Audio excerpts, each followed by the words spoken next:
Hi friends, good morning. Knowledge today topic వచ్చేసి part 3 biology 8th class cell structure and functions, keywords, explains and meanings. Let's start the topic. Cell, the structural and functional unit of a living organism. Cell membrane, the thin flexible layer that surrounds a cell which controls all that enters and leaves the cell. Cell wall, the outermost non-living cellulose layer that surrounds the entire plant cell including the cell membrane. Chloroplast, it is the green colored plastid performance photosynthesis. Chromosome, the thread-like materials found in the nucleus, they contain genes.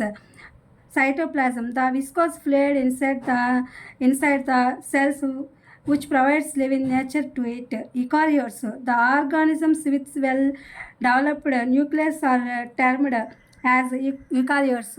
Gene, the smallest units inheritance that are present on chromosomes. Multicellular, organisms having a large membrane of cells in their body. Nucleus membrane, nucleus is separated cytoplasm by the membrane is called nuclear membrane. Nucleus, a small special body in the nucleus. Nucleus, it is the control center of all cellular activities. It is spherical and located in the center of the cell. Organ, a group of tissues specialized to perform a specific functions. Organelles, the smaller components or structure present in cell. Plasma membrane, the membrane that is present around the cell. Organelles, the smaller components or structure present in cell. Plastids, the colored bodies found in the plant cell. Prokaryotes, cells having nuclear materials without nuclear membrane are termed as prokaryotes. Pseudopodia, the projection emerging out of the body of amoeba help in locomotion. Tissues, a group of similar cells performing a specific function.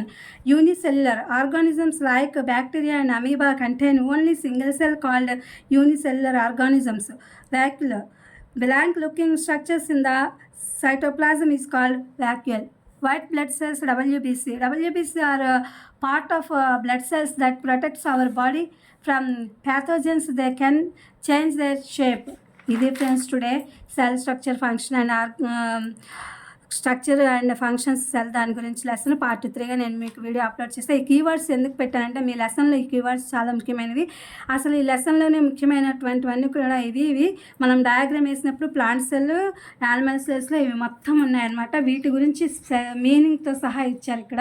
ఇవి మీకు exams రాసేటప్పుడు చాలా ఉపయోగపడతాయి. ఇవి గుర్తుంచుకుంటే మీరు matter ఈజీగా రాయొచ్చు. నేను వీటిని అప్లోడ్ చేస్తున్నాను. Let's start the in Telugu version. Cell అంటే ఇది ఒక క్రియాత్మకమైనటువంటి, ఒక జీవుల యొక్క నిర్మాణాత్మకమైన క్రియాత్మకమైనటువంటి ఒక యూనిట్ అనమాట. అంటే మనం కణం అనేది ఒకదానితోనే ప్రారంభమవుతుంది కాబట్టి ఏ జీవికైనా వాటిని ఒకదాని తర్వాత ఒకటి జరిగి ఒక యూనిట్ లాగా ఇవి పనిచేస్తూ ఉంటాయని దాని అర్థము. ఈ ఆర్గానిజమ్స్, లివింగ్ ఆర్గానిజమ్స్ జీవుల్లో.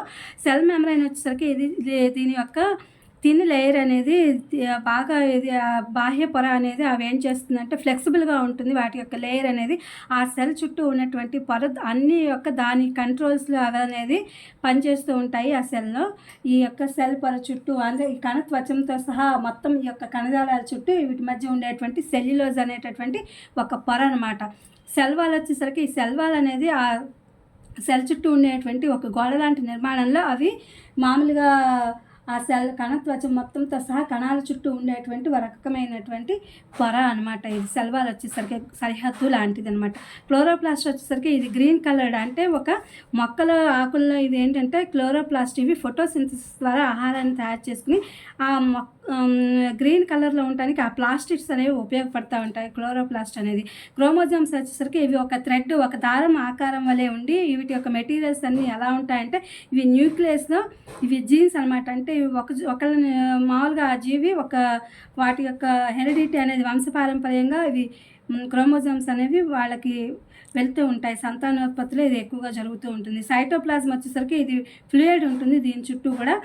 దీని చుట్టూ ఉండేటువంటి ఇది సైటోప్లాజం అనేది మామూలుగా వాటి యొక్క పొర చుట్టూ ఉండేటువంటి ప్రొవైడ్ చేస్తుంది. ఆ యొక్క లివ్ అనేది నేచర్కి ఎలా మౌల్డ్ చేయాలి ఏంటి అనేది సైటోప్లాజం అనేది వాటి యొక్క ఫ్లూయిడ్ చుట్టూ ఉన్నటువంటి ఒక రకమైనటువంటి సెల్ లాంటిది అనమాట. ఆ సెల్ అనేది అక్కడ ఉంటుంది. యూకారియోట్స్ వచ్చేసరికి ఇవేంటంటే ఇవి మామూలు క్రోమోజోమ్స్లో కనిపించేటువంటి థ్రెడ్ వంటి మెలికలు తిరిగినటువంటి ముఖ్యమైనటువంటి జన్యువులు అనమాట ఈ క్రోమోజోమ్స్ అనేవి. అట్లాగే సైటోప్లాజము యొక్క సెల్ని బట్టి వాటిలో ఉండేటువంటి ఫ్లూయిడ్ ఉంటుంది. దీంట్లో అది సైడ్గా ఉండి అది అన్ని రకాలైనటువంటి చర్యల్ని నిర్వహిస్తుంటుంది నేచర్గా. యుకారియోట్స్ వచ్చేసరికి ఇదేంటంటే బాగా అభివృద్ధి చెందిన కేంద్రకం ఉన్న జీవుల్లో ఉన్న వాటిని, బాగా అభివృద్ధి చెందిన వాటిని, అలాంటి వాటిని యుకారియోట్స్ అని చెప్పి అంటూ ఉంటారు. తర్వాత జీన్స్ వచ్చేసరికి ఈ జీన్స్ అనేవి చాలా చిన్నమైనటువంటి క్రోమోజోముల్లో అతి చిన్న పరమాణువులు లాంటివి ఇలాంటివి ఉంటూ ఉంటాయి. వాటి యొక్క ఇవన్నీ కూడా వారసత్వంగా వస్తూ ఉంటాయి అన్నమాట. ఒకళ్ళ నుంచి ఒకళ్ళకి అది జంతువులైనా మానవులైనా వస్తూ ఉంటాయి. మల్టీ సెల్యులర్ వచ్చేసరికి ఇదేంటంటే జీవుల శరీరంలోని పెద్ద పెద్ద సంఖ్యలో కణాలు అనేవి కలిగి ఉంటాయి. జీవుల్లో పెద్ద పెద్ద కణాలు అనేవి కలిగి ఉంటాయి అన్నమాట మల్టీ సెల్యులర్. న్యూక్లియర్ మెమ్బ్రెయిన్ వచ్చేసరికి ఇదేంటంటే న్యూక్లియర్ సైట్లలో అదేంటి దాని నుంచి వచ్చేటువంటి అతి చిన్న పొరని కలిగి ఆ పొర త్వచం పేరు అలా పిలువబడుతుంది.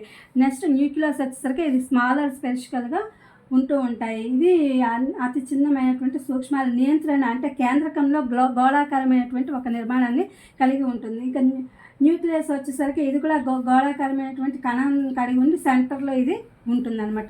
ఆర్గాన్ వచ్చేసరికి ఇది కణజాల సమూహానికి నిర్దిష్టమైనటువంటి విధుల్ని నిర్వహిస్తూ ఉంటుంది. ఆర్గానెల్స్ వచ్చేసి ఇది కణాల్లో ఉన్న నిర్మాణాల యొక్క ఒక చిన్న భాగం లాంటిది ఆర్గానెల్స్. ప్లాస్మా మెంబ్రెయిన్ వచ్చేసేసి ఇదేంటంటే కణం చుట్టూ ఉండేటువంటి పొర అనమాట.